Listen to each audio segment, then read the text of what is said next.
නමෝ තස්ස භගවතු අරහතෝ සම්මා සම්බුද්දස්ස නමෝ තස්ස භගවතු අරහතෝ සම්මා සම්බුද්දස්ස නමෝ තස්ස භගවතු අරහතෝ සම්මා සම්බුද්දස්ස තත්ත කතමෝ අවිඤ්ඤා පච්චයා සංඛාරා පුඤ්ඤාභි සංඛාරෝ අපුඤ්ඤාභි සංඛාරෝ ආනිඤ්ඤාභි සංඛාරෝ කාය සංඛාරෝ අචි සංඛාරෝ චිත්ත සංඛාරෝ තීති. සදහවත් පින්වත්නි, ගිරිමානන්ද සූත්‍ර දේශනාවේ සඳහන් වෙන දස සංඥාවන් අතරින් අනත්ත් සංඥා කියන කාරණේ ඉගෙන ගනිමිනුයි අපි කාලය ගත කරන්නේ. පසුගිය දේශනා වාරයේදී ඒ අනත්ත් සංඥාව හොඳින් අවබෝධ කර ගැනීමට අවශ්‍ය කෙරෙන ප්‍රධාන අංගයන් අතර මේ හේතුඵල ධර්ම උපකාර වෙනවා කියන කාරණය මතක් කරලා ඒ හේතුඵල ධර්මයේ හේවත් පටිච්චසමුප්පාදය 12 ආකාරයකින් දැක්වෙන න්‍යාය පදනම් කරගෙන අවිද්‍යාව කියන්නේ කුමක්ද කියන එක ඉතා දීර්ඝව විස්තර කරන්නට යෙදුණා. මූලික වශයෙන්ම අවිද්‍යාව කියලා කියන්නේ දුක්ඛ, සමුදය, නිරෝධ මග්ග කියන චතුරාර්ය සත්‍ය ධර්මයන් අවබෝධ නොකර ගැනීම. අවබෝධ කරගන්නා තාක්කල් අවිද්‍යා අන්ධකාරයේ තමයි අපි හැමදෙනාම වාසය කරන්නේ. එතකොට ඒ සිව්සස් දහම් ඒවායි ප්‍රභේද ඒ අවබෝධ කරගන්නකොට ඇති වෙන අවස්ථාවන් ආදි වශයෙන් කරුණු ඒ දේශනාවේදී අපි විස්තර කරන්නට යෙදුණා. අදට නියමිතව තිබෙන්නේ එන්නේ ඒ අවබෝධය නොමැති නිසා මේ සංසාරේ සත්වයාව ඇවිද්දවන්නට හේතුවක් වෙන. දැන් අවිද්‍යාව හේතු වෙනවා සංස්කාර ධර්මයන් නැතිවීමට. ඒ සංඛාර ධර්මයන් හේතු වෙනවා විඥානය ඇතිවීමට. එතකොට එහිදී එක අවස්ථාවකදී ඵලයක් වෙනවා. ඒ ඵලය තව අවස්ථාවකදී හේතුවක් බවට පත් වෙනවා. අවිද්‍යාව හේතු වෙලා සංඛාර ඵලයක් බවට පත් වෙනවා. ඊට පස්සේ සංඛාර ධර්මයන් හේතුවක් වෙලා විඥානයේ ඵලයක් බවට පත් වෙනවා. ওই විදිහට ඔය අංග 12ම හේතු සහ ඵල වශයෙන් ඉදිරියට ගමන් කරගෙනවා. එහෙම නැත්නම් ක්‍රියාත්මක වෙනවා. එතකොට මේ සංඛාර කියලා කියන එකට හැම දෙයක්ම ඇතුළත් වෙනවා. නමුත් අපි මෙතනදී දැන් පංචස්කන්ධයේ රූප වේදනා සංඥා සංකාර කියන පහම සංඛාර ගණයට අයිති වෙනවා. අපි ඒ විදිහට විස්තර කරන්න යන්නේ නැතුව මේ අවස්ථාවේ යොමු කරගන්නවා මේ අවිද්‍යාව නිසා පටිච්ච සමුප්පාදයට අනුව මේ සංඛාර ධර්ම විස්තර කරලා තියෙන්නේ කොහොමද කියන එක ගැන යම් අවබෝධයක් ඇති කර ගන්නට. එතකොට මා මුලින් සඳහන් කළා තත්ත කතමෝ අවිජ්ජා පත්‍ය සංඛාරා. මෙහිලා ඒ කියන්නේ පටිච්චසමුප්පාද දේශනය හා සම්බන්ධව අවිජ්ජා පත්‍ය සංඛාරා කියලා කියන්නේ කුමක්ද? පළවෙනියෙන් සඳහන් වෙනවා පුඤ්ඤාභි සංඛාරෝ. පුඤ්ඤාභි සංඛාරය. දෙවනුව සඳහන් වෙනවා අපුඤ්ඤාභි සංඛාර. කාරණා දෙකයි.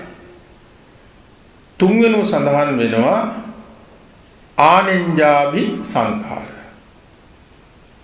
ඊළඟට පින්නතුනි එහෙම සඳහන් වෙනවා තවත් තුනක්. ඒකේ එක තමයි කාය සංඛාර, දෙවෙනි එක තමයි වචී සංඛාර, තුන්වෙනි එක තමයි චිත්ත සංඛාර. එතකොට මේ සංඛාර පුඤ්ඤාභි සංඛාර, පුඤ්ඤ අபிසංඛාර. මේ තේරුම තමයි පුඤ්ඤ කියන එකයි අபிසංඛාර කියන එකයි අපි තේරුම් ගන්න ඕනේ. එතකොට පුඤ්ඤ කියලා කියන්නේ පින්නතුනි යම්කිසි කුසල ධර්මයක් කරන්නා වූ පුද්ගලයාව නැත්නම් යම්කිසි ක්‍රියාවක් කරනකොට ඒ ක්‍රියාව පදනම් කරගෙන පුද්ගලයාව පිවිතුරු භාවයට පත් කරනවා. ඒ වගේම තමන්ගේ යහපත් අදහස සම්පූර්ණ භාවයට පත් කරනවා නම් ඒකම ඒ පුද්ගලයාව පූජ්‍යත්වයට පත් කරනවා නම් අන්න ඒකට පොදු විවහාරයේදී කුසලය ඒ කුසල ධර්මයට කියනවා පුඤ්ඤ කියලා. එතකොට ඒ පුඤ්ඤ ධර්මයන් අபிසංඛාර කියන වචනයෙන් හඳුන්වන්නේ මොකද?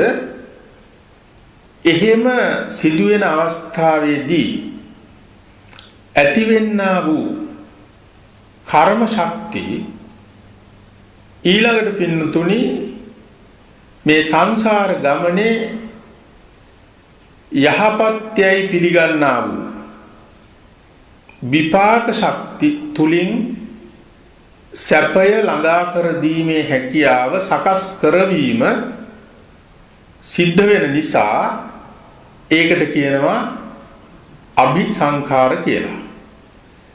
එතකොට පුඤ්ඤාභිසංඛාර කියන නාමයෙන් හඳුන්වන්නේ අන්න ඒ කාරණයයි. එතකොට පින්නතුනි විපාක ඇති කරනවා, විපාක දෙවෙනවා.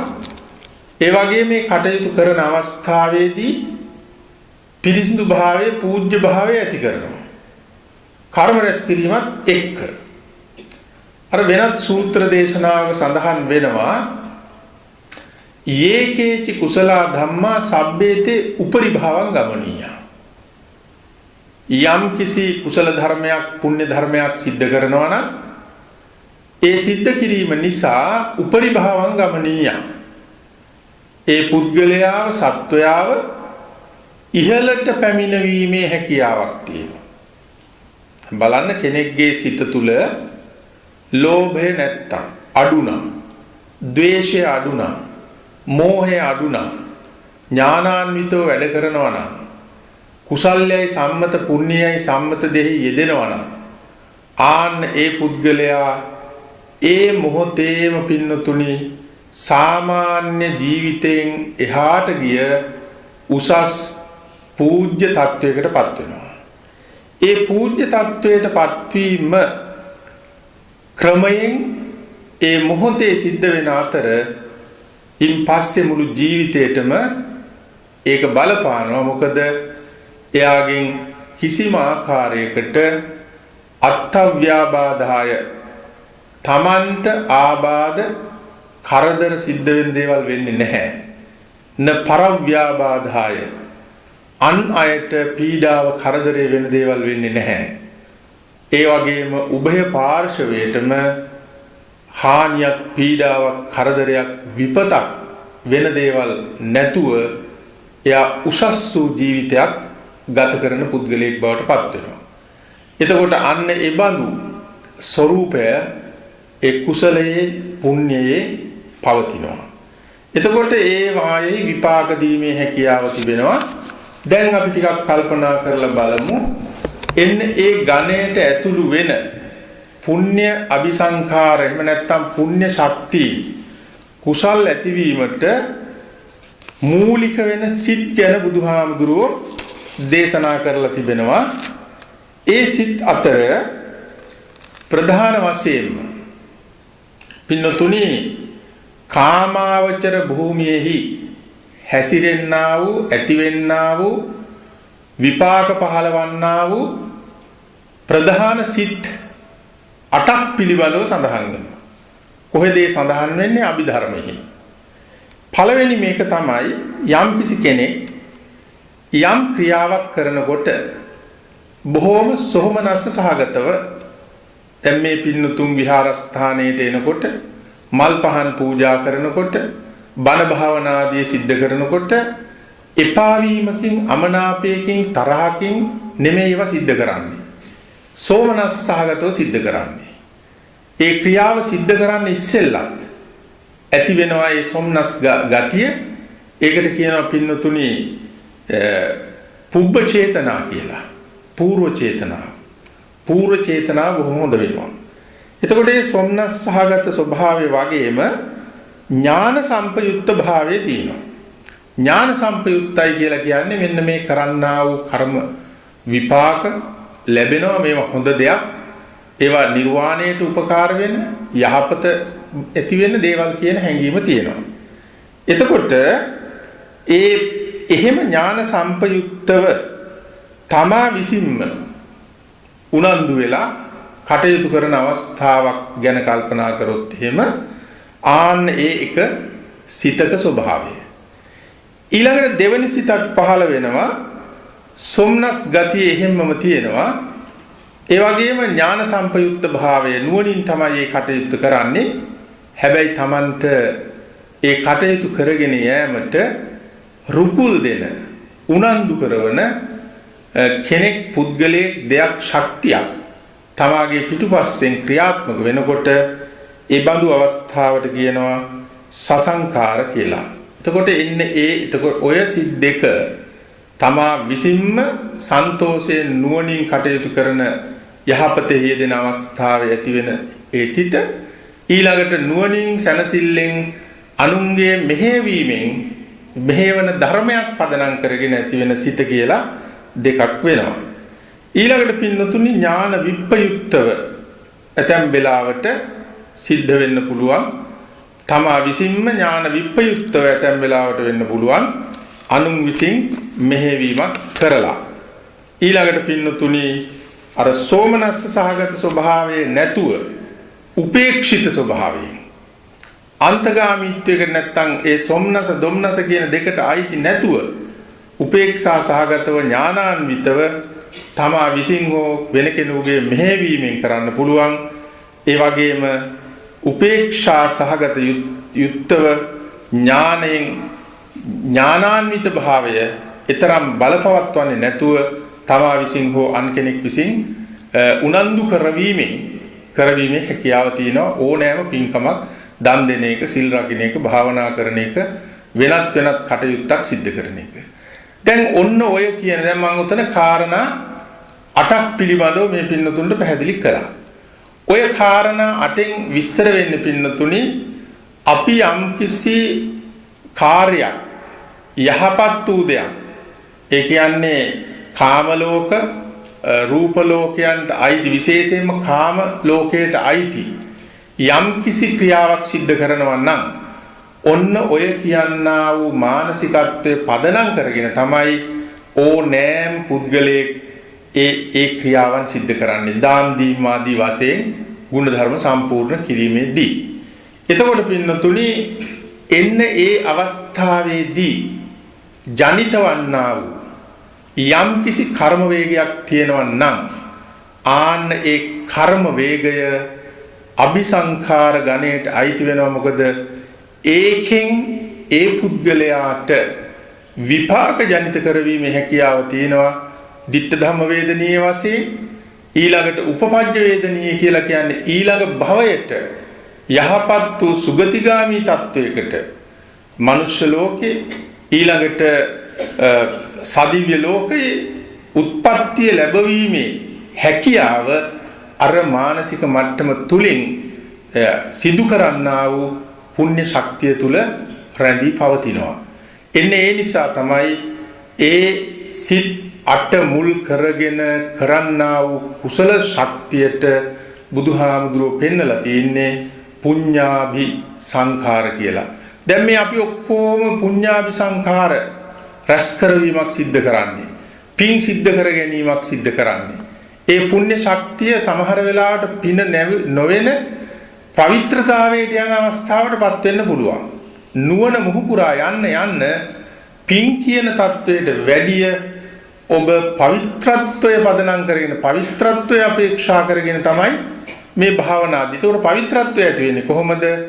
ඒ පිනෙහි තියෙනා වූ අනිත්‍ය දුක්ඛ අනාත්මතාවය යථාර්ථය වටහාගෙන ඔබ ඒ දේ කරනවා නම් ඒ ක්‍රියාව කරනවා නම් අන්නේ අවස්ථාවේදී පින්නතුනි පුණ්‍ය ශක්තියින් ජනිත වෙනවාට වැඩිය ඔබගේ සිත තුළ ඇතිවන්නේ පවිත්‍රතාවයයි. ඒ පවිත්‍රතාවය තමයි අපට පින්නතුනි අර සක්කාය දිට්ඨි විචිකිච්ඡා සීලබ්බත ආදී වශයෙන් සඳහන් වෙන මෙන්න මේ අයහපත් වූ ධර්මතා නැති කරවීමට ශක්තියක් බවට පත් වෙන්නේ. ඒ නිසා තමයි බුදුහාඳුරෝ සඳහන් කළේ ඒක බොහෝ විට වරදවා නොගන්නවා නම් මේ පින්නතුන්ට මතක් කරනවා පින කියන ශක්තිය මේ කියන අවස්ථාව ඇතිවීමට අතිශයින්ම උපකාර වන අතර අවබෝධයේ පුළුල් වෙනකොට ඒ පුණ්‍ය ශක්තිය කියන එකත් ගෙවිලා ගිහිල්ලා පුඤ්ඤ පාප පහිනස්ස නත්ති ජාගරතෝ භයං පිම්පව් දෙකම ප්‍රහාණය වෙන අවස්ථාව තමයි පින්නතුනි යථාර්ථ අවබෝධය මාර්ගඵල අවබෝධය කියලා කියන්නේ. හැබැයි එතනින් අදහස් කරන්නේ පින් කරන්න එපා කියලා. පිනේ ශක්තිය තමයි මේ අපේ ආධ්‍යාත්මික ශක්තියේ පැසුණු භාවය ඇති කරවන්නේ. ඒක ක්‍රමානුකූලව ඇති වෙන ආධ්‍යාත්මික දියුණුවේ එක අවස්ථාවක් හැටියටයි උන්වහන්සේ පැහැදිලි කරලා තිබෙන්නේ. අන්න පින්නතුනි දැන් ඔන්න ඔය ආකාරයට ඔය කියන්නා වූ අවස්ථාව එහෙම නැත්නම් පුඤ්ඤාවි සංඛාර කියන කාරණය මේ පින්නතුන්ට තේරුම් ගන්නට පුළුවන්කම තිබෙනවා. ඊළඟට පින්නතුනි පංචවිධ රූපාවචර කුසලු මේ පුඤ්ඤාවි සංඛාර වලට ඇතුළත් වෙනවා. පංචවිධ රූපාවචර කුසල් කියලා කියන්නේ දැන් අපි භාවනා කරගෙන යනකොට අපිට ලැබෙනවා විතක්ක විචාර පීති සුඛ ඒකාග්‍රතා සහිත පඨම ධානය කියන ධ්‍යාන මට්ටම. ඒ ධ්‍යාන මට්ටමටපත් වුනහම ඒකේ තියෙනවා පින්නතුනි කුසල විපාක ක්‍රියා කියලා අවස්ථාවක්. දැන් යම් කිසි පුද්ගලයෙක්ගේ භාවනා කරගෙන ගිහිල්ලා ප්‍රථම ධ්‍යානයේදී ඔන්න ධ්‍යාන අංග සහිතව ප්‍රථම ධ්‍යානයේ උපදවා ගන්නවා නම් ආන්න ඒක රූපාවචර භූමිය. එතකොට ඒ කොටස් පහකට බෙදෙනවා. කොටස් පහ තමයි පින්නතුනි දැන් විතක්ක විචාර පීති සුඛ ඒකාග්‍රතා සහිත පඨම ධානය. ඊළඟට තවත් භාවනා කරගෙන යනකොට විතක්කය කියන මානසික ස්වરૂපය මග හැරෙනවා. විචාර පීති සුඛ ඒකාග්‍රතා සහිත කියන දේන ධානයටපත් වෙනවා. ඊළඟට විචාරයක් මග හැරෙනවා. පීති සුඛ ඒකාග්‍රතා සහිත තතිය ධානය. ඊළඟට ප්‍රීතිය කියන මානසිකත්වයට අත්හැර දානවා. සුඛ ඒකාග්‍රතා සහිත චතුත්ථ ධානය. ඊළඟට පස්වෙනි එකට එනකොට ඒකාග්‍රතා සහිත පංචම ධානය කියන මානසික මට්ටමේ අවස්ථා පහකටපත් වෙනවා. ඒ අවස්ථා පහෙන් යුක්තව එකකින් හෝ යුක්තව ඉඳද්දී පුද්ගලයේ අභාවයටපත් වුනොත් ඒ පුද්ගලයා ඒකාන්ත වශයෙන්ම රූපාවචර භූමියක උත්පත්තිය ලබනවා. රූපාවචර බ්‍රහ්ම ලෝකයක. එතකොට ඒ රූපාවචර භූමියේ උත්පත්තිය ලබන්නට අවශ්‍ය කරන ධානාංග 5 ඇතුළත් වෙනවා පින්නතුනි අර පුඤ්ඤාභි සංඛාර කියන ගණයට. ඒක අපුඤ්ඤාභි සංඛාර නෙමෙයි ආනිඤ්ඤාභි සංඛාර නෙමෙයි. පව් වෙන්නෙත් නැහැ. අරූපාවචර වෙන්නෙත් නැහැ. ඒ නිසා අර කාමාවචර ලෝකයේ ඒ විපාක දීමට සමත් කුසල් සිත් 8 වගේම රූපාවචර ලෝකයේ විපාක දීමට සමත් ධ්‍යාන අංග නැත්තම් ධ්‍යාන අවස්ථා 5ක් ඇතුළත් වෙන්නේ පුඤ්ඤාවි සංඛාර ගණයටයි. එතකොට කාමාවචර ලෝකයේ පුද්ගලයෙක්ව ගෙනියන්න කාමාවචර ලෝකයේ කියලා කියන්නේ කාමාවචර සුගතියෙහි පුද්ගලයෙක් ගෙනියෑමේ ශක්තිය කියන්නේ දිව්‍ය මනුෂ්‍යාත්ම භාවවල උත්පත්ති ලැබවීමේ හැකියාව අபிසංස්කරණය කරනවා. ඊළඟට රූපාවචර බ්‍රහ්ම ලෝකවල උපත ලැබවීමේ හැකියාව ඇති කරනවා. අන්න අර නිසා ඒ නිසා ඒවට කියනවා මොනවද? පුඤ්ඤ අபிසංඛාර. ආධ්‍යාත්මික දියුණුවටත් පුද්ගලයන් නතු කරනවා. ඒ නතු කරන අතරේදී අපට අනිත්‍ය දුක්ඛ අනාත්මතාවය වටහාගෙන සත්‍ය අවබෝධ කරගන්න තාක්කල් මේ සංසාර ගමනේ අපි ඇදගෙන යනවා. හැබැයි එයාව සතර අපායෝත්පත්තියකට වටන්නේ නැහැ. සතර අපායෝත්පත්තියකට වටන්නේ නැතුව කාමාවචර රූපාවචර ලෝකවල උපත ලබා දීමේ හැකියාව ඇති කරනවා. ආන්න ඒ ටිකට තමයි පින්නතුනි ඔය පුඤ්ඤාභි සංඛාරය කියලා කියන්නේ. ඒ පුඤ්ඤාභි සංඛාර ඇතිවීමට හේතුව තමයි චතුරාර්ය සත්‍ය ධර්ම අවබෝධයෙන් තොරවීම. දැන් යම්කිසි කෙනෙක් පින්නතුනි දුක්ඛ සත්‍ය පිළිබඳව අපි කල්පනා කළොත් මේ පුඤ්ඤාභි සංඛාර ඇති වෙන විදිය දුකට අයිති වෙනවනේ ඉපදීම් ආදී වශයෙන් සඳහන් වෙන කාරණා චතුරාර්ය සත්‍යයේදී විස්තර වෙනවා. ජාති දුක, ජරා දුක, ව්‍යාධි දුක, මරණ, ශෝක, පරිදේව ආදී මෙන්න මේවා. දැන් අපි මේ පින්දහම් කටයුතු කරනකොට ඒ පින්දහම් කටයුතු කිරීමේදී මෙන්න මේ කියන්නා වූ ජාති, ජරා, ව්‍යාධි, මරණ, ශෝක, පරිදේව, දුක්ඛ, දෝමනස්යන්ගෙන් මිදීම සඳහා සහ මේ අපි හිතමු දානයක් දෙනවා. දානය පිළිගන්නා කෙනත් දානයට සකස් කරපු දේ. දානය පිළිගන්නා වූ මමත් අනිත්‍ය දුක්ඛ අනාත්මතාවයෙන් යුක්තවයි. මේ අපි සංසාරේ සැරිසරන සත්වය හැටියට අර ජාති ජරා ව්‍යාධි මරණ ශෝක පරිදේවයන්ට පත් වෙනවා අපි දෙපාර්ශ්වයෙන්. ඒ වගේම මේ ආහාර පාන ආදී දේවලුත් අනිත්‍යතාවයට පත් වෙනවා. නමුත් ලෝක සම්මතයට අනුව මේවා ලැබෙනවා කියලා කියන්නේ పూర్ව කරන ලද පුණ්‍ය ශක්තියක බලයෙන්. ඒ නිසා මට දැන් මේ උත්තරීතර අවස්ථාවක් ලැබිලා තියෙනවා. මෙන්න මේ කියන දේවල් තව කෙනෙකුට දෙන්න අර සොම්නස් සහගත ඥාන සම්පයුක්ත සිතකින් මාගේ උත්සාහයෙන් හෝ වෙන කෙනෙකුගේ මෙහෙවීමක් තුල ඉන් එහා කිසිම දෙයක් ප්‍රාර්ථනා කරන්නේ මේ සංසාරගත දුක නැති කරගන්න, සසරට ඇලෙන ගතිය නැති කරගන්න, දුක ඇති කරවීමට උපකාර වන්නා වූ සමුදය සත්‍ය වෙන තණ්හාව නැති කරගන්න තමයි මා මේ පරිත්‍යාගය කරන්න කියන චේතනාව පූර්වංගමෝ නම් ඔබ ඒ දාණය දෙන්නේ. අන්න පින්නතුනි මේ වෙලාවේදී සංඛාර ඉපදෙනවට වැඩිය අවබෝධයේ නිම්වලලු පුළුල් වීමටයි හේතුවක් වෙන්නේ. හැබැයි අපි කරන්නේ කුමක්ද? අපි හොඳ දේ කරනවා. හොඳ දේ කරන අතර යම් යම් ආකාරයේ සුඛ සංඥාවක් නැති කරගන්නවා. මේ දානයේ ශක්තියෙන්, මේ සීලේ ශක්තියෙන්, මේ භාවනාවේ ශක්තියෙන්, මේ කරන්නා වූ පුණ්‍ය ධර්මයන්ගේ බලයෙන් අපට අර අපල දුරු වේවා. ඉතින් අපල දුරු වෙන්න කියලා කියන්නේ දුරු වෙන එක දුරු වේවි. නමුත් අපල දුරු වේවා කියන්නේ සඵල වේවා කියලා. එතකොට පින්නතුනේ එතන යම්කිසි දෙයක් අල්ලා ගැනීම හොඳ දේ හොඳ විදිහට කරා අන්න අතනින් අර දුකෙන් එතර වීම කියන ශක්තිය නෙමෙයි තිබුණේ වෙන යම් ස්වરૂපයකින් ඒ දේ අල්ලා ගැනීමක් තිබුණේ. ඊළඟට අපි හිතුවොත් එහෙම මෙන්න මේ ශක්තිය වලින් අපි දැන් කෙනෙක් හිතන්න පුළුවන් එහෙම ප්‍රාර්ථනාවක් කිරීම හොඳද නැද්ද කියලා. ඇත්ත වශයෙන් සසර හා සම්බන්ධව වරදක් වෙන්නේ නැහැ. අපේ මූලික පරමාර්ථය සසරින් එතර වීම සඳහා නම් හුදු පරිත්‍යාගයමයි විය යුතු වන්නේ. තමා හෝ තමා හා සම්බන්ධ, තමා අපේක්ෂා කරන, තමා ප්‍රිය කරන කෙනෙක්, පුද්ගලයෙක්, වස්තුවක පැවැත්ම සඳහා අපේක්ෂාවෙන් නම් ඒ දේ කරන්නේ. අන්න එතකොට ඔබ මේ දුක අවබෝධ කරගෙන දුකෙන් එතර වෙන මාර්ගයට ඔබ කරන පුණ්‍ය ක්‍රියාව නතු කරගන්නේ නැතුව ඔබ සුළු වශයෙන් හෝ ආපහු මෙන්න මේ සසර ගමන. එතකොට ඒ කියන්නේ අපි මේ දුක දැකලා නැහැ. දුක දැකපු කෙනෙක් කවදාවත් පින්නතුනි එහෙම ආත්ම සහ ආත්මීය වශයෙන්, ආත්ම කියන්නේ මම කියලා, ආත්මීය කියලා කියන්නේ මම හා සම්බන්ධව, මගේ පාලනය යටතේ තියෙන දේවල් අපේක්ෂා කරගෙන ඒ කටයුත්ත කරන්නේ නැහැ. ඒ වගේම සමුදය සත්‍ය අවබෝධය කියන්නේ අවිද්‍යාව නිසානේ වෙන්නේ.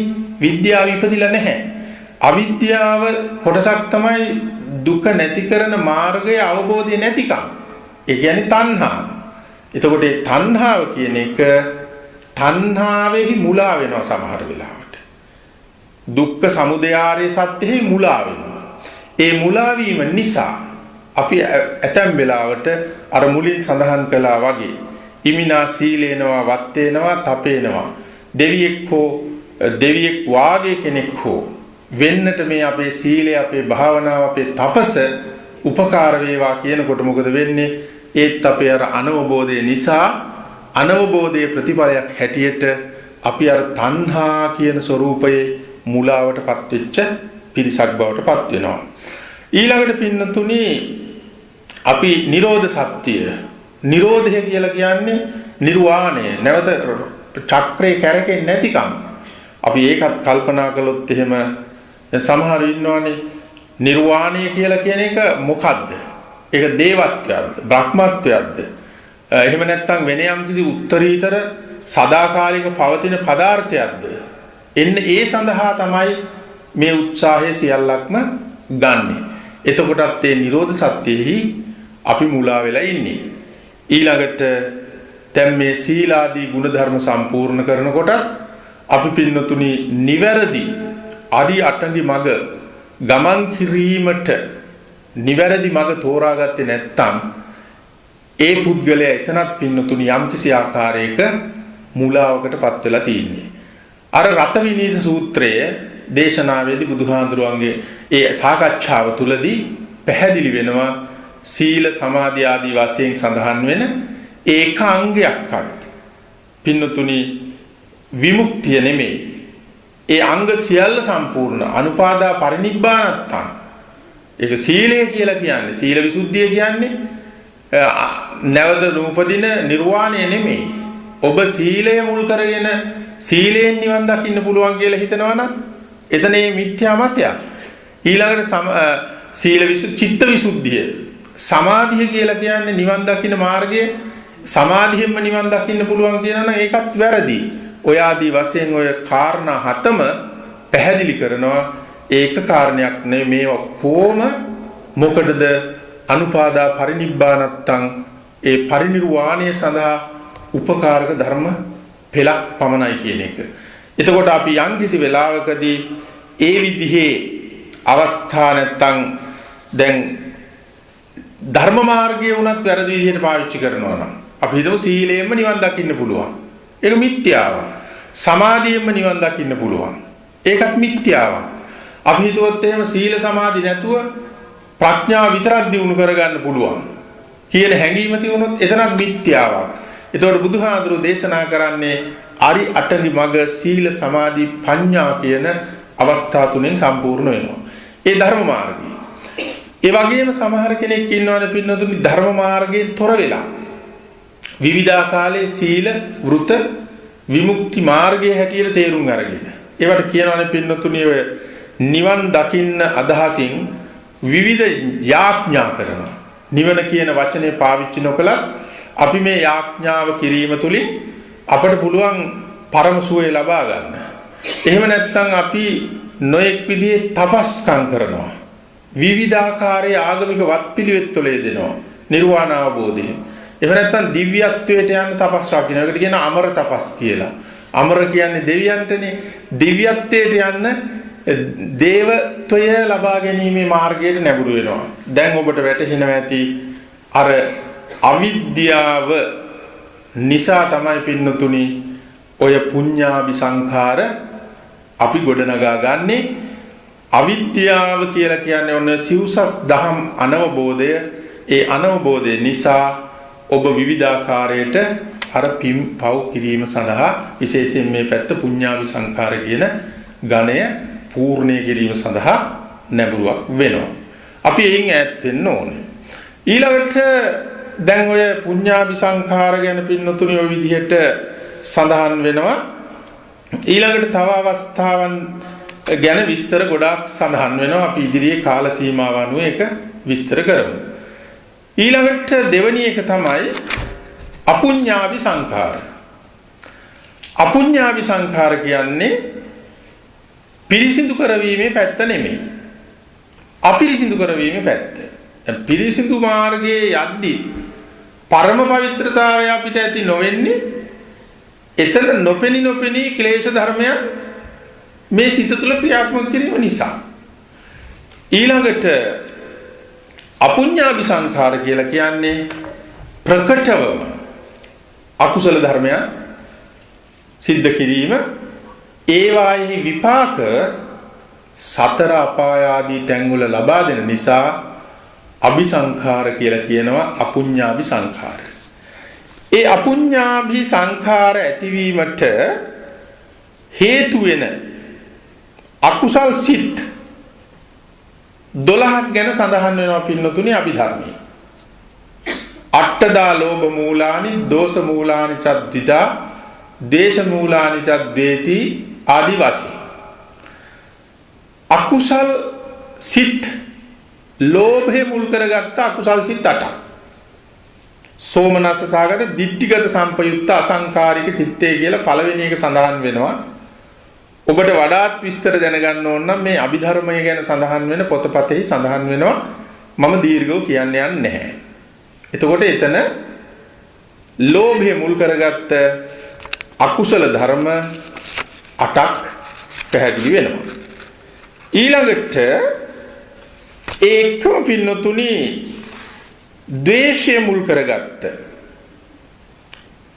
ලෝභ, ද්වේෂ, මෝහ කියන මේ තුනනේ අකුසල් කියලා කියන්නේ, අකුසල මූල කියලා කියන්නේ. සිත් 8ක් පහළ වෙනවා ලෝභය මුල් කරගෙන. ද්වේෂය මුල් කරගෙන දෙකක් ඇති වෙනවා. දෝමනස්ස සහගත කියන්නේ සතුටක් නැතුව තරහෙන් යම් කිසි පුද්ගලයෙක්ගේ මෙහෙයවීමක් ඇති වෙනවා. ඒ වගේ අවස්ථා කොච්චරවත් අපිට එනවා. කිසිම ප්‍රියමනාපකමක් නැහැ යම් කිසි දෙයක් කරන්න. හැමතිස්සෙම ද්වේෂ සහගත ස්වરૂපයේ හිතේ තියෙන්නේ. නමුත් Taman කරන්න යන වයදී කෙනෙක්ගේ මෙහෙයවීමක් නැහැ. ඒ වැරද්ද කරද්දී මූලික ලක්ෂණ තමයි දොම්නස් සහගතයි, පටිඝ සම්පයුක්තයි, තරහෙන් තමයි ඒ දේවල් ක්‍රියාත්මක කරවන්නේ. ඊළඟට කිසිම සන්තෝෂයක් නැතුව ද්වේෂයෙන් තව කෙනෙක්ගේ මෙහෙයවීම. දැන් අපි හිතමු බණ භාවනා කරන්න, දානයක් දෙන්න, සිල් රකින්න, බෝධි පූජාවක් කරන්න, භාවනා ඔය ආදී දෙයට යම් කිසි කෙනෙක් තව කෙනෙකුට උනන්දු කරනවා. උනන්දු කරන අවස්ථාවේදී ඒ දෙවනි පාර්ශවයේ මේකට කැමති නැහැ. එතකොට දෝමනස්සේ එතනම තියෙනවනේ. නැවත නැවතත් කියනවා. දුරකථනයනුත් කතා කරලා කියනවා. එතකොට අර දෝමනස්සේ තව බලවත් වෙලා තරහකුත් එනවා. අන්න පටිඝ සම්පයුක්තයි. ඒ පටිඝ සම්පයුක්ත භාවය ඇතිවීමට දොම්නස් සහගත පටිඝයේ ඇතිවීමට හේතුවක් වුණා තව කෙනෙකුගේ මෙහෙයවීම. හැබැයි මේ දෝමනස්ස පටිඝ සහගතවම අමාරුවෙන් මේ පුද්ගලයා තීරණය කරනවා මම දැන් යනවා මෙයාගේ කරදරයට කියලා. දැන් ආපු වෙලේ ඉඳන් කිසිම ප්‍රියමනාපයක් සොම්නසක් නැහැ. තරහෙන් පුපුරාම වාඩි වෙලා ඉන්නවා. කොයි වෙලාවෙ මේ බණ ඉවර වෙයිද, කොයි වෙලාවෙ දේශනේ ඉවර වෙයිද කියලා. ඒ ඇති වෙන බෝධින් වහන්සේ ගාවට ගියත් ඒකයි. එක්ක ගෙදර ස්වාමි පුරුෂයා භාර්යාව උනන්දු කරවගෙන එනවා. හැබැයි ස්වාම පුරුෂයා කැමති භාර්යාව දෝමනස් සහගත පටිඝ සම්පයුක්ත චිත්තයෙන් තමයි මුළු කාල පරාසයම ගත කරන්නේ.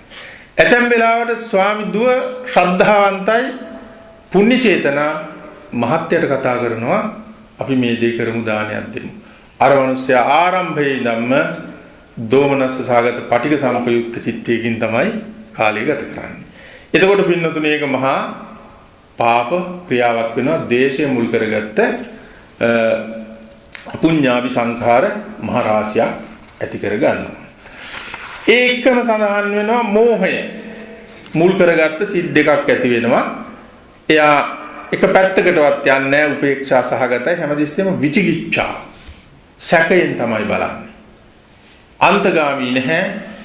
නමුත් කොයි වෙලාවෙත් සැක සහගතව මේ දේ කරාට මේ හොඳ විපාක තියෙනවද?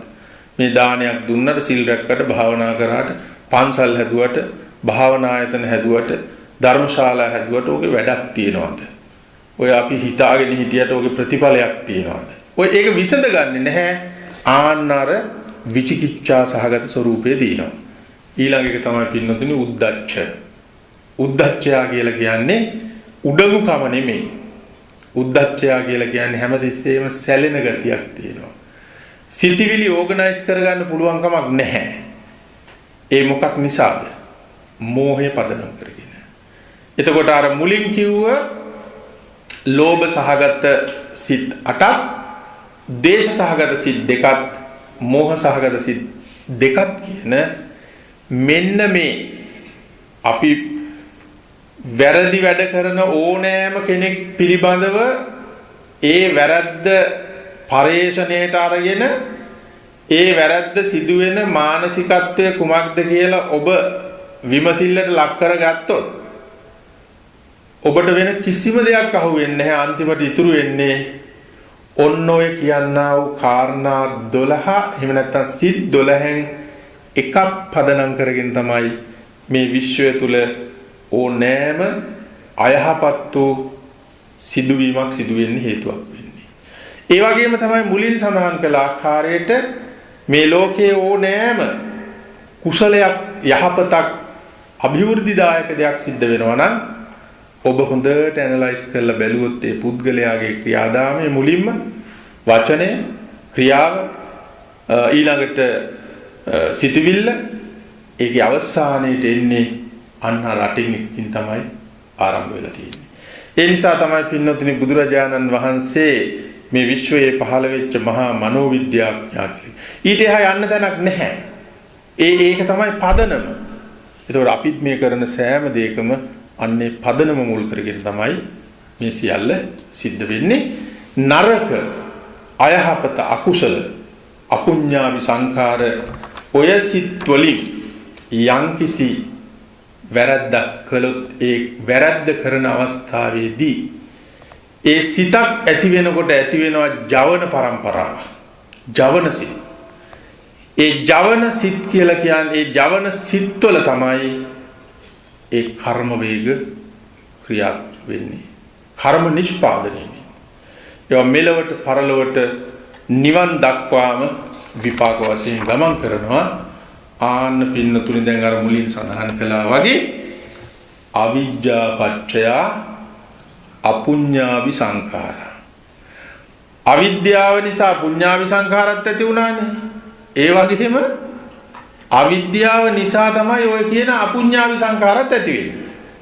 ඒකත් පින්නතුනි අවිද්‍යාව කියන්නේ මොකද්ද?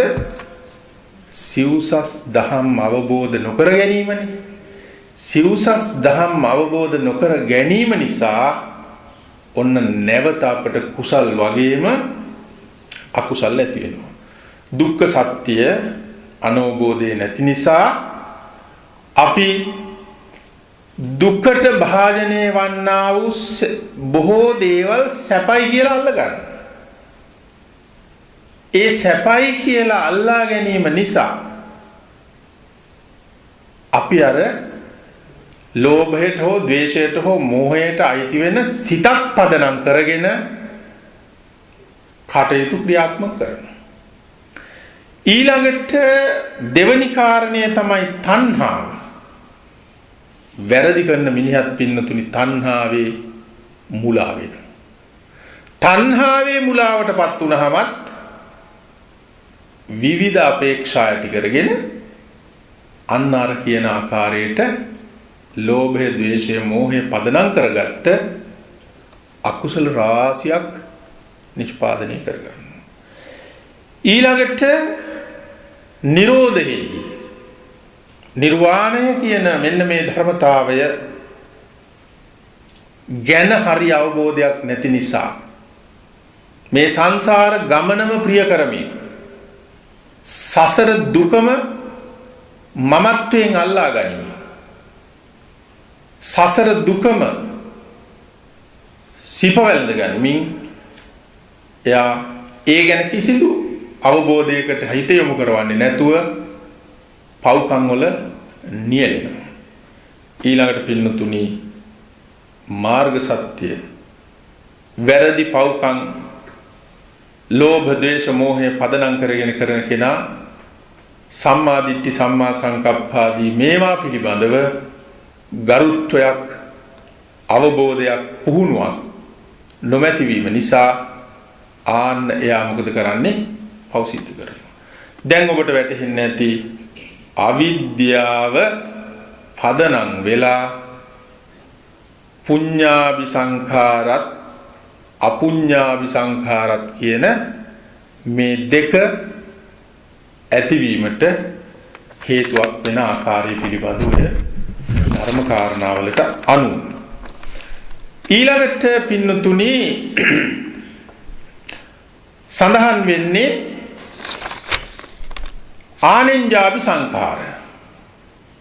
ආනෙන්ජාභි සංඛාර කියලා කියන්නේ දැන් මේ සසර ගමන් කරන අපි කාමාවචර පින් කරනවා, ඒ වගේම අකුසල ධර්ම අපෙන් කෙරෙන්න පුළුවන්. ඇතැම් අවස්ථාවලදී ඒ කාමාවචර මානසික මට්ටමෙන් එහාට ගිහිල්ලා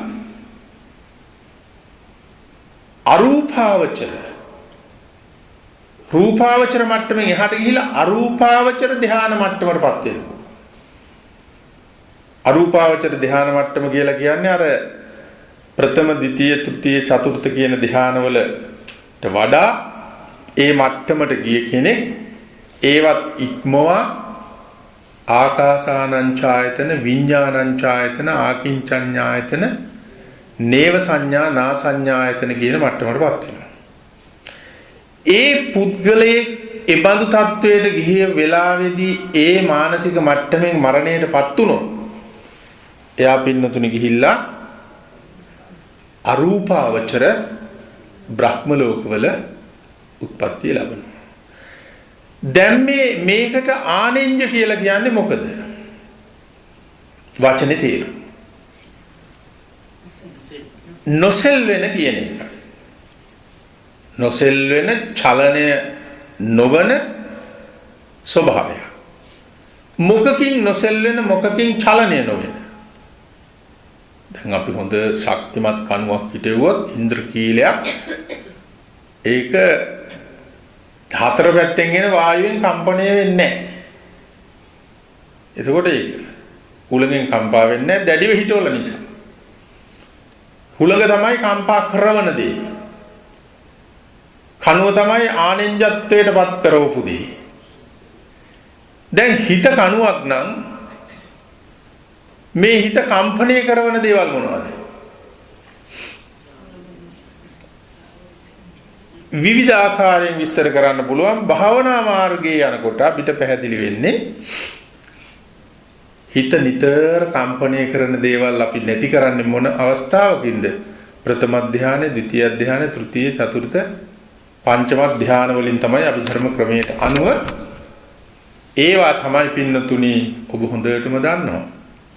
කාමච්ඡන්දේ, ව්‍යාපාදේ, තීන මිද්ද, උද්ධච්ච කුක්කුච්ච විචිකිච්ඡා. මේවට කියන්නේ පංච නීවරණ ධර්ම කියලා.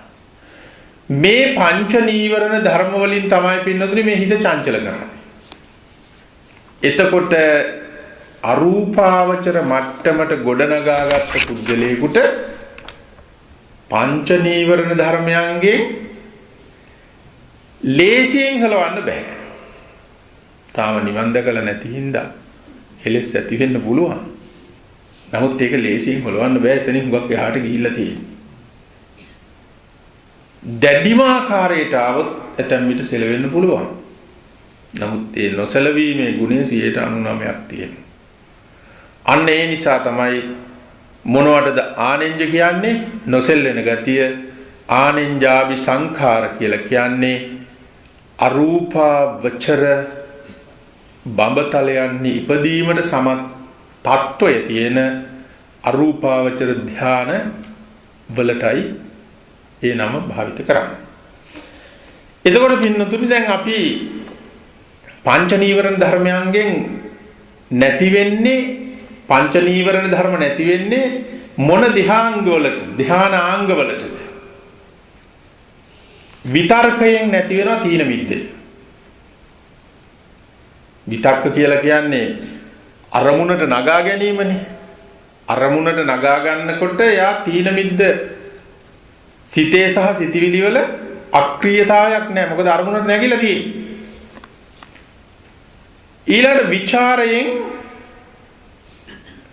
විචාරය කියන්නේ හොඳ නගාගත් අරමුණෙහි සිත අඛණ්ඩව පවත්වාගෙන යන. එතකොට පින්නතුනි විචිකිච්ඡා කියන නීවරණේ නැහැ. ඒකම මේ භාවනා කරගෙන යන කෙනාට ප්‍රීතිය සතුට ඇති වෙනවා. ආන්න එතකොට ව්‍යාපාදේ නැහැ. ඊළඟට සුඛය ඇති වෙනකොට උද්ධච්ච කුක්කුච්ච දෙක නැහැ. ඊළඟට ඒකක්කතාව ඇති වෙනකොට කාමච්ඡන්දේ නැහැ. ඔන්න ධ්‍යාන අංග පහළ වෙනකොට ඒ ධ්‍යාන අංගයන්ට ප්‍රතිවිරුද්ධ වූ කාමච්ඡන්දාදී නීවරණ ධර්මයන් ඔන්න ඔය ආකාරයට තමයි විද්වංශනය වෙන්නේ නැති වෙලා යන්නේ. එතකොට ඔය රූපාවචර ධ්‍යාන ගැන කතා කරද්දී අරූපාවචර ධ්‍යාන කියන්නේ අර මුලින් සඳහන් කළ කරුණු. ඒ වෑදී මේ පංච නීවරණ මතුවලා එීමේ හැකියාව නෑ. මොකද ඒක මුල් ධ්‍යානවලදීම සිඳ බිඳ දාලා තියෙන්නේ.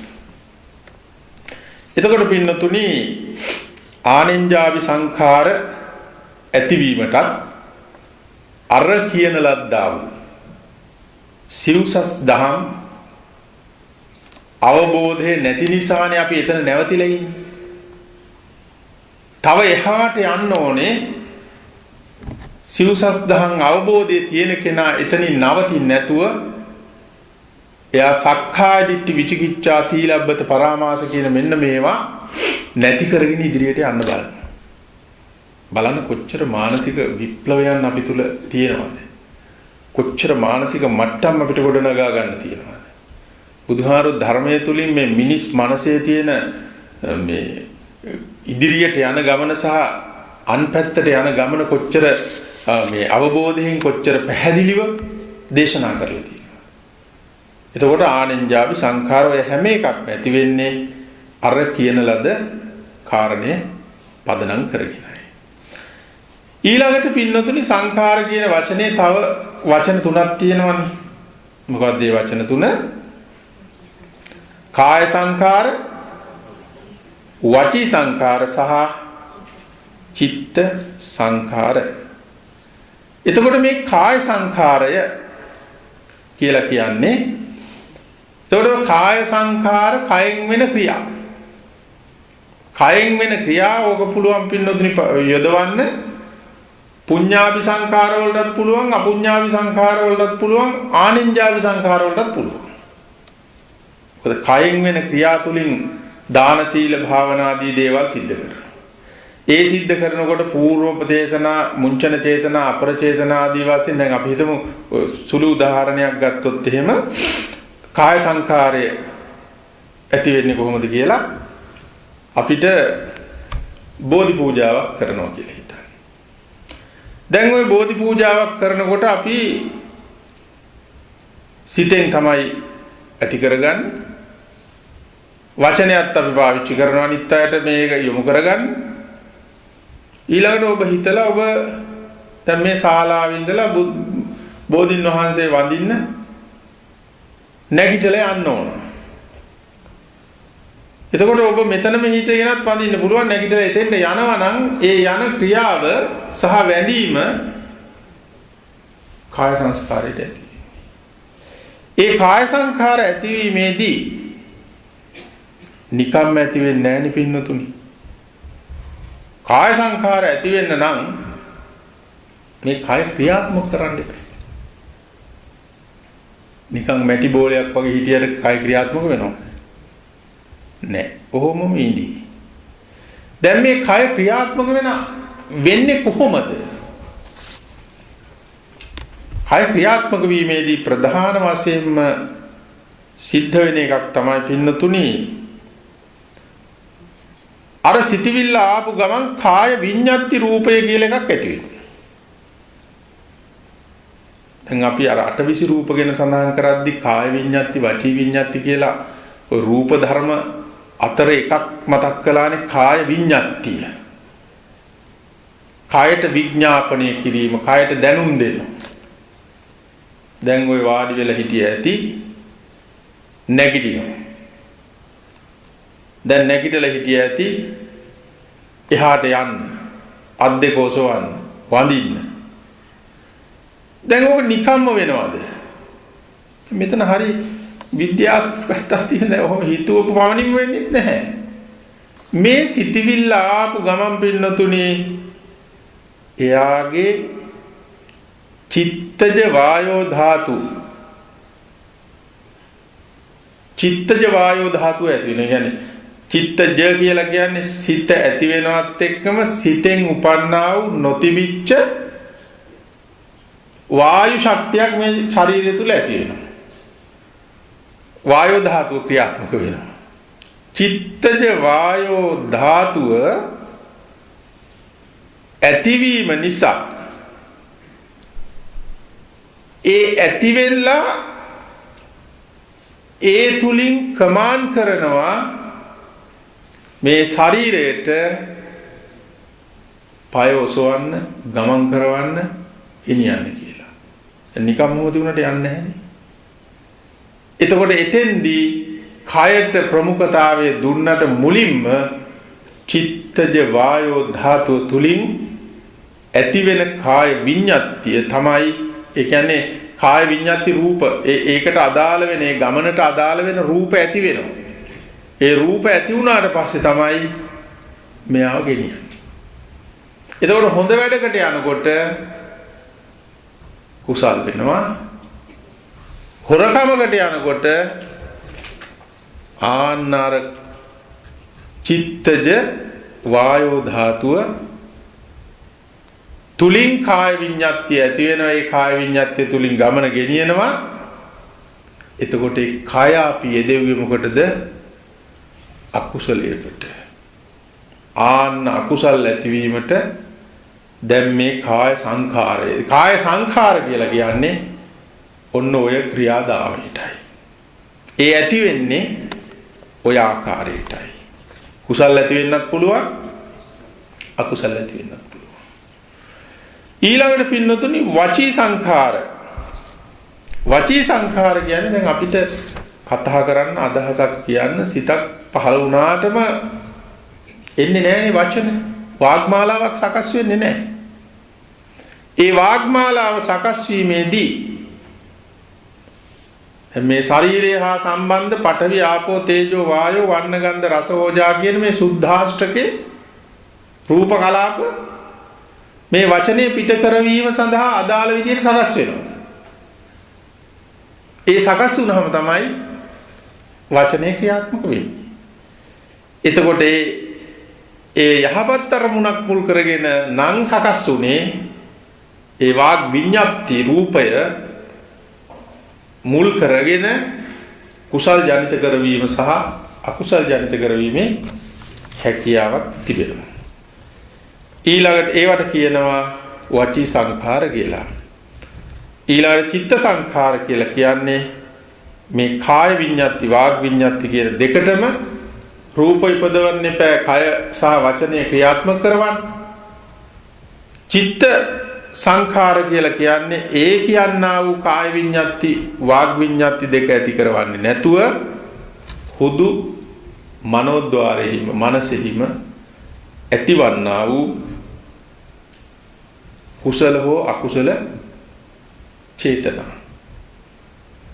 ඒ කුසල අකුසල චේතනා ඇති වෙලා තමයි කාය විඤ්ඤාති රූපේ වාග් විඤ්ඤාති රූපේ ඇති වෙලා කය ක්‍රියාත්මක වෙන්නේ හෝ වචනේ ක්‍රියාත්මක වෙන්නේ. එක ධනාත්මක නම් කුසල් සහ ඍණාත්මක නම් අකුසල බවට පත් වෙනවා. ඉතින් පින්නතුනි ඔය අවිද්‍යාව හේතු කොටගෙන අපේ වර්තමානයේ ස්කන්ධ පිළිබඳව පව් පින් ඇති වෙන්න පුළුවන්. ඒ වගේම මේ මොහොතෙත් අතීතය මුල් කරගෙන එහෙම ඇති වෙනවා. ඊළඟට පින්නතුනි අනාගතය මුල් කරගෙනත් මේ ස්කන්ධ මුල් කරගෙන ඒ පින්පව් ඇතිවීමට පුළුවන්කම තිබෙනවා. ඒ හින්දා අපි පින්නතුනි බොහෝම කල්පනාවෙන් බොහොම සැලකිල්ලෙන් ඒ සංස්කාර ධර්ම ඇති නොවන විදිහට දැන් අපි හිතුවොත් එහෙම අතීතය මුල් කරගෙන නැත්නම් වර්තමානයේ ඉන්න අපි පින්පව් ආදී දේවල් ඇති කරගන්න විදිහට ඔන මනස යොමු කරනවා.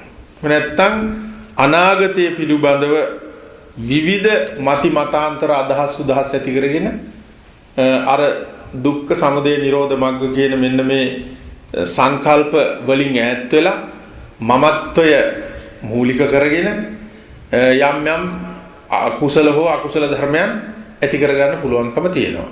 ඒකට ඔය හැම දෙයකම අර මුලින් ඉඳන්ම කියනවා වගේ නැවත නැවතත් අර සිව්සස් ධම්මී පූර්ණ අවබෝධය නොමැතිකම නිසා පුහුදුන් අපි පින් පව් දෙකට නැඹුරු වෙනවා. මේක හරියට පින්නතුනි මේ සංසාර ගමනේ අනේක ಜಾති අන්ධයෝ වගේ අපි. ඔබයි මමයි ඔක්කොම. ಜಾති අන්ධ කියලා කියන්නේ උපතින්ම ඇස් දෙක පේන්නේ නැති අය. ಜಾති බදිර කියලා කියන්නේ උපතින්ම ගොළු වෙච්ච අය. ಜಾතියම මිහිරි වෙච්ච ඇති. පවච. ධර්මයත් එක්ක අපි කල්පනා කරලා බැලුවොත් එහෙම අපිත් අන්නේ අවස්ථා තමයි මේ ගත කරගෙන යන්නේ.